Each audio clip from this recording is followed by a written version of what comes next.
미국 전체가 발칵 뒤집혔습니다. 지금 이 관세 전쟁 중 아시아의 작은 나라 하나가 받은 어마어마한 특혜 때문인데요. 관세 관련 조사부서의 책임자는 이 작은 나라의 상황에 대해 조사를 하고 경악을 금치 못했다고 합니다. 이 나라는 미국이 당장 관세를 철폐하지 않는다면 절대 가만히 있지 않겠다는 태도를 보였다는데요. 세계 최고의 부와 권위를 가진 미국이 이 작은 나라가 하는 이 행동에 왜 뒷걸음질을 친 것인지, 그리고 앞으로의 관세 전쟁에서 두 나라의 미래는 어떻게 될지 사연을 한번 파헤쳐 보겠습니다. 저는 클레어 윈스턴, 미국 국세청 조세조사국 부국장입니다. 22년 경력의 베테랑 세무조사관이죠. 제 책상 위에는 온갖 숫자와 국가명이 나열된 보고서가 항상 쌓여 있지만 지난달 책상에 올라온 보고서 하나는 저를 유독 불편하게 만들었습니다. 한국은 관세 회피국 리스트에 포함되어 있었습니다. 보고서에는 차가운 데이터가 줄지어 있었습니다. 한국의 수출액은 지난 3년간 18% 증가했지만 납세 비율은 오히려 2.4% 하락했죠. 원산지 증명 관련 이의 제기도 작년보다 30% 증가했습니다. 수치상으로는 분명 이상했죠. 워싱턴 내부에서는 이미 한국을 요주의 국가로 분류하기 시작했습니다. 이는 국가 간 자유무역 협정을 악용해 중국산 부품을 한국에서 최소 가공한 후 미국으로 수출한다는 혐의였습니다. 그날 밤 제 사무실에는 국제조세국장과 아시아 담당 분석관들이 모였고 회의실의 공기는 무거웠습니다. 보통은 현장 조사원들을 파견하지만 이번엔 제가 직접 가기로 했죠. 20년 넘게 숫자 속 거짓말을 찾아내는 일을 해왔으니까요. 제 경험상 어떤 나라든 세금 앞에서는 결국 틈새를 보이기 마련입니다. 한국도 예외는 아닐 거라 생각했습니다. 출국 전날 저는 검은색 노트북에 적었습니다. 이번엔 제대로 잡아야 해. 감춰둔 틈이 분명 있을 거야. 그리고 그 노트북을 캐리어에 넣었죠. 당시 저는 몰랐습니다. 그 노트북이 미국으로 돌아올 때는 전혀 다른 내용으로 채워질 거라는 사실을요. 인천공항에 도착한 순간부터 저는 이상함을 느꼈습니다. 입국장을 지나는데 걸린 시간은 고작 12분이었죠. 자동화된 시스템을 통과하는 동안 담당 직원은 단 한마디도 하지 않았습니다. 대신 기계가 입국 심사가 완료되었습니다라고 말했죠. 공항에서 나와 택시를 탔을 때도 묘한 느낌이 들었습니다. 일주일 전 방문했던 싱가포르처럼 깔끔했지만 어딘가 다른 느낌이 있었어요. 택시기사는 미터기를 바로 켰고 영수증도 물어보지 않고 바로 건넸습니다. 호텔 체크인을 마치고 나니 로비에서 30대 중반으로 보이는 남성이 다가왔습니다. 국세청 국제협력과 김세원이었죠. 정장을 단정하게 차려입었고 말투도 정돈되어 있었습니다. 그는 제게 일정표를 건넸죠. 일정표는 완벽했습니다. 제가 요청했던 대기업 2곳, 중소기업 3곳, 국세청과 관세청 미팅까지 모두 짜여 있었습니다. 너무 완벽해서 오히려 의심스러웠죠. 호텔방으로 돌아와 저는 노트북을 펼쳤습니다. 첫 번째 메모를 시작했죠. 지나치게 매끄럽다. 누군가 연출하는 느낌이야. 겉으로 보이는 시스템은 깔끔하나 실제 투명성과는 별개일 수 있다. 내일 대기업 방문해서 첫 균열을 찾아야 할 것. 창밖으로 보이는 서울의 밤은 반짝이는 빌딩들로 가득했습니다. 저는 그 불빛 아래에서 숨겨진 진실을 찾아낼 것이라 굳게 믿었습니다. 다음 날 아침 검은색 세단이 호텔 앞에 정확히 9시에 도착했습니다. 김세원은 완벽한 시간관념을 가진 사람 같았습니다. 1시간 후 우리는 경기도 화성의 한 공장 단지에 도착했죠. 삼성전자 부품 생산 계열사였습니다. 입구에서 보안 검사를 마치고 회의실로 안내받았고 회의실에는 이미 5명의 임원들이 기다리고 있었습니다. 세무팀장, 재무이사, 수출입 담당 부장, 그리고 2명의 변호사였죠. 그들이 보여준 자료는 놀라울 정도로 상세했습니다. 지난 5년간의 세액공제 내역, R&D 환급 신청서, 원산지 증명, 서류, 심지어 내부 전산 시스템의 흐름도까지 있었죠. 저는 일부러 까다로운 질문을 던졌습니다. 2022년 3분기에 말레이시아에서 수입한 반도체 부품의 관세 납부 내역을 볼 수 있을까요? 보통 이런 질문을 하면 확인 후 보내드리겠습니다라는 답변이 돌아옵니다. 하지만 세무팀장은 노트북을 열고 30초 만에 해당 자료를 화면에 띄웠고 추가 자료까지 제안했습니다. 저는 의아했습니다. 미국에서도 이런 질문에 즉각 대응하기는 어려운데 그것도 추가 자료까지 제안하다니요. 점심 식사 후 저는 더 깊이 파고들었습니다. 베트남에서 수입한 부품과 한국 내 가공 공정 사이의 가치 사슬을 분석해달라고 요청했죠. 이런 정보는 보통 기업의 영업비밀에 해당합니다. 그러나 그들은 주저없이 내부 가격 정책과 원가 분석 자료까지 공개했습니다. 날이 저물 무렵 제 노트북에는 수많은 숫자와 도표가 채워졌지만 제가 찾던 균열은 보이지 않았습니다. 오히려 수치도 시스템도 너무 잘 맞아 떨어졌습니다.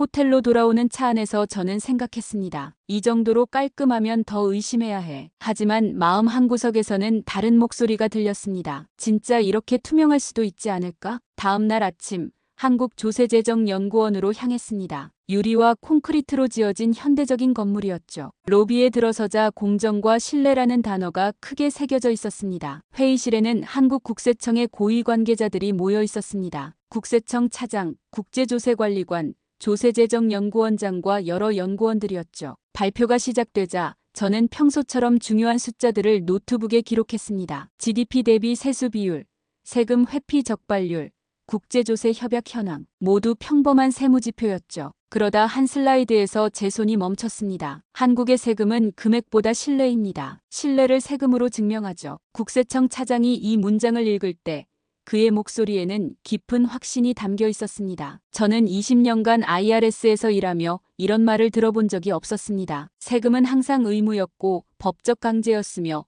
회피 대상이었지만 여기 한국에서는 세금이 신뢰라고요? 저는 이 말에 대한 설명을 요청했고 국세청 차장은 잠시 생각하더니 답했습니다. 한국은 전쟁 후 빈곤했던 나라로 세금은 단순한 돈이 아니라 국가재건의 의미였다고 합니다. 기업들이 성장하며 세금을 납부할 때 그것은 미래에 대한 투자였고 신뢰의 표현이었다고요. 지금도 한국 기업들은 세금을 납부함으로써 사회적 신뢰를 얻고 있다고 했습니다. 그의 설명을 들으며 저는 문득 깨달았습니다. 제가 지금까지 보아온 것은 서류와 숫자, 시스템이었죠. 하지만 그 너머에는 사람들이 있었고 그들의 철학이 있었습니다. 점심시간 조세재정연구원장이 저에게 중요한 말을 했습니다. 한국도 물론 세금 회피와 탈세를 완전히 막지는 못하지만 중요한 건 시스템이 아니라 그 시스템을 운영하는 사람들의 마음가짐이라고요. 저는 그의 말에 깊이 공감했습니다. 미국에서도 수많은 세법과 규정이 있지만 결국 그것을 지키려는 사람들의 의지가 없다면 무용지물이 되곤 했으니까요. 연구원을 나오며 저는 처음으로 제가 찾던 것이 허점이 아닐 수도 있다는 생각이 들었습니다. 어쩌면 저는 다른 것을 발견하고 있는지도 모르겠다는 생각이 스쳐 지나갔습니다. 그날 저녁 호텔방에서 저는 평소와는 다른 메모를 남겼습니다. 오늘부터는 제도가 아닌 사람을 보기 시작했다. 이 한 문장은 제 조사의 방향을 완전히 바꿔놓았습니다. 이제 저는 세금 납부율이나 관세 회피의 증거를 찾는 것이 아니라 왜 이 나라의 시스템이 이렇게 작동하는지 그 근본적인 이유를 이해하고 싶어졌습니다. 다음 날은 중소기업 방문 일정이었습니다. 경기도 군포시의 작은 공장, 세안전자부품이라는 회사였죠. 직원 수 47명의 중견 부품 제조업체라고 했습니다. 공장 입구에 도착하자 깔끔한 작업복을 입은 중년 여성이 반갑게 맞아주었습니다. 회사 대표 박지영이었죠. 공장 내부는 생각보다 훨씬 깔끔했습니다. 작업 현장은 정리정돈이 잘 되어 있었고 벽에는 각종 인증서와 품질관리 차트가 걸려 있었습니다. 회의실로 안내받아 자리에 앉자 회계 담당자가 두꺼운 파일을 내밀었습니다. 파일에는 회사의 지난 3년간 세금 납부 내역과 수출입 관련 서류가 있었죠. 저는 파일을 펼쳐보고 놀랐습니다. 대기업 못지않게 모든 서류가 완벽하게 정리되어 있었기 때문입니다. 법인카드 사용 내역, 거래명세서, 전자세금 계산서까지 모두 날짜별, 항목별로 분류되어 있었습니다. 중소기업이 이 정도까지 기록을 남긴다는 사실이 놀라웠고 제가 의아함을 표현하자 회계 담당자는 신뢰를 잃으면 우리 같은 업체는 시장에서 퇴출돼요라고 대답했습니다. 박지영 대표는 삼성전자와 LG전자의 부품을 납품하는데 그들이 요구하는 기준이 국가 기준보다 더 엄격하다고 설명했습니다. 세금은 그저 의무가 아니라 거래처와 직원들에게 보여주는 신뢰의 증표라는 그녀의 말이 깊이 와닿았습니다. 회사를 둘러보는 동안 그들은 내부 미팅 기록까지 공유해 주었습니다. 세금 관련 교육 자료, 매달 진행하는 회계 투명성 점검 회의 내용까지 보여주었죠.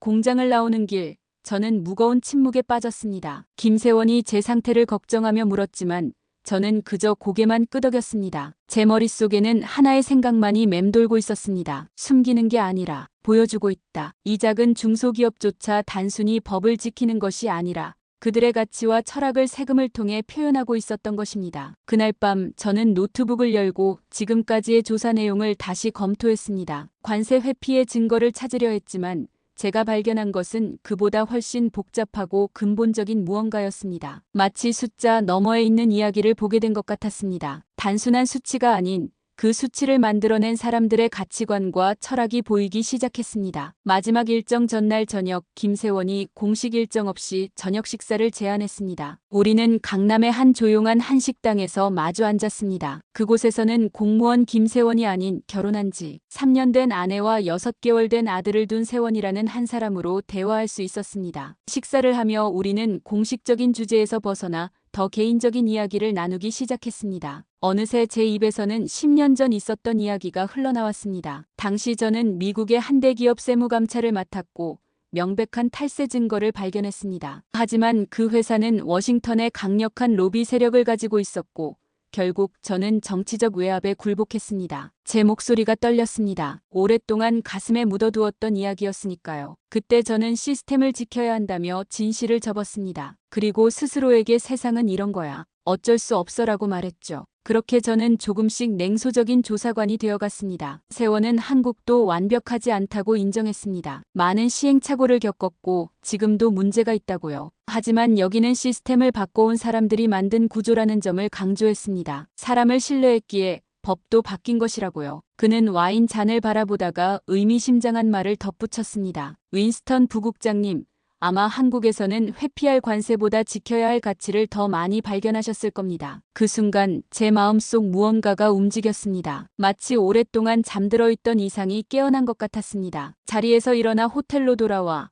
저는 처음으로 보고서 서문을 전부 삭제했습니다. 그리고 새로운, 완전히 다른 시작을 썼습니다. 한국은 관세를 회피하는 나라가 아니라 신뢰를 통해 시스템을 운영하는 나라다. 노트북 화면을 바라보며 저는 오랜만에 제가 하는 일의 진정한 의미를 생각했습니다. 세금은 단순한 돈의 흐름이 아니라 한 사회의 가치를 보여주는 창이라는 것을요. 과거 제가 잃어버렸던 혹은 애초에 한 번도 제대로 가져보지 못했던 이상을 한국에서 발견한 것 같았습니다. 이 감정은 새로웠습니다. 회의적이고 냉소적이던 저에게 다시 열정이 살아나는 듯했죠. 세원과의 대화는 단순한 식사 자리가 아니라 제 직업관을 다시 세우는 중요한 전환점이 되었습니다. 그날 밤 저는 오랫동안 고민했습니다. 세금 전문가로서, 조사관으로서, 그리고 한 사람으로서 제가 추구해야 할 가치가 무엇인지에 대해서요. 워싱턴으로 돌아오자마자 저는 보고서 작성에 몰두했습니다. 일주일 동안 잠도 제대로 자지 못했죠. 한국에서 보고 느낀 것들을 어떻게 논리적인 보고서로 만들 수 있을지 고민했습니다. 이는 제게 쉽지 않은 도전이었습니다. 평소라면 수치와 데이터, 증거를 나열하는 보고서를 작성했겠지만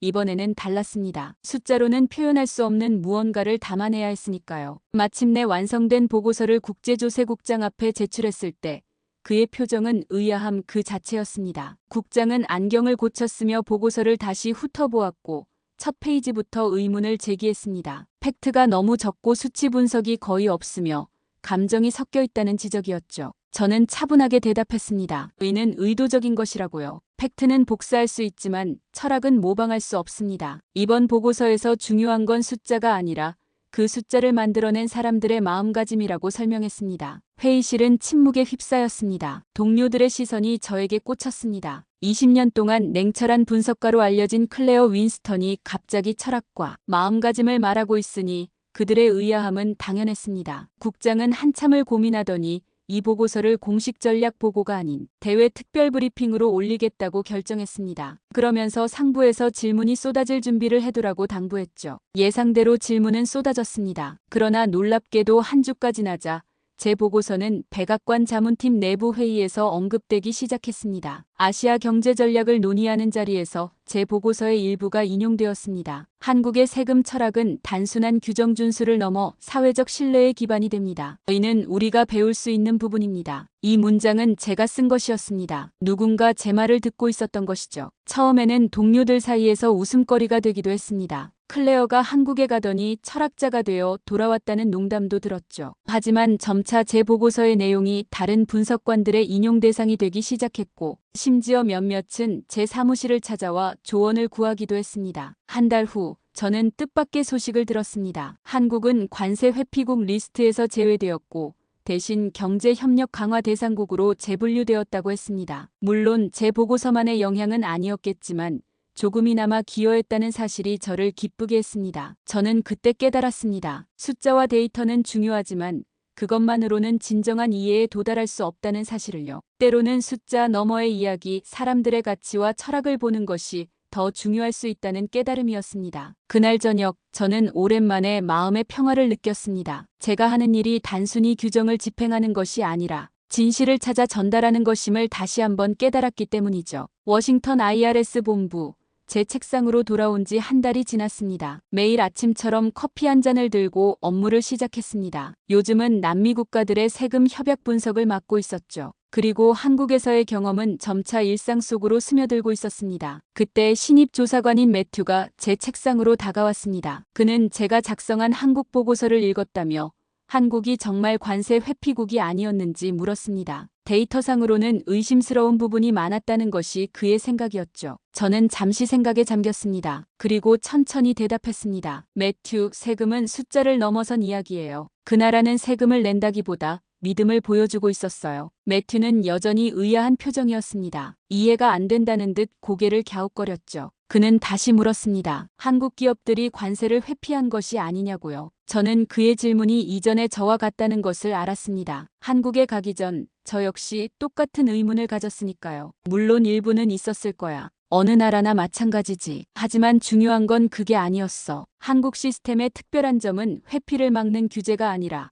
규제를 지키게 만드는 신뢰 구조였어. 그들은 세금 납부를 단순한 법적 의무가 아닌 사회적 신뢰의 증표로 여기고 있었지. 제 설명에도 매튜의 얼굴에는 여전히 의구심이 가득했습니다. 이해할 수 있는 반응이었습니다. 저 역시 직접 경험하기 전에는 이런 설명을 믿지 않았을 테니까요. 매튜는 자리로 돌아갔고 저는 창밖을 바라보며 한국에서의 날들을 떠올렸습니다. 깔끔한 공항, 정돈된 도시, 놀라울 정도로 투명한 대기업 세무 시스템, 그 작은 군포의 공장, 세원과의 대화, 그리고 조세재정연구원에서 들었던 그 문장. 한국의 세금은 금액보다 신뢰입니다. 제 시선은 자연스럽게 책상 위로 향했습니다. 이제 제 책상은 이전과 달라졌습니다. 예전에는 수치와 규정, 위반 사례를 찾는 도구들로 가득했지만 이제는 그 너머를 보는 방법을 알게 되었으니까요. 저는 책상 위에 있던 메모지를 집어들었습니다. 그리고 제 자신을 위한 짧은 문장을 적었죠. 한국은 관세로 흔들 수 없는 시스템을 갖춘 나라다. 그 메모를 컴퓨터 모니터 옆에 붙이고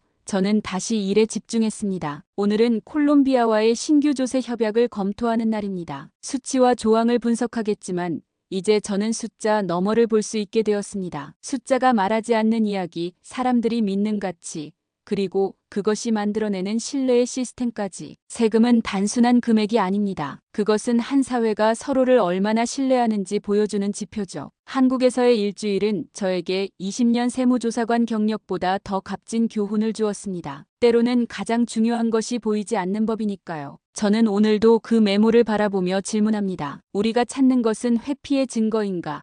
아니면 신뢰의 증표인가?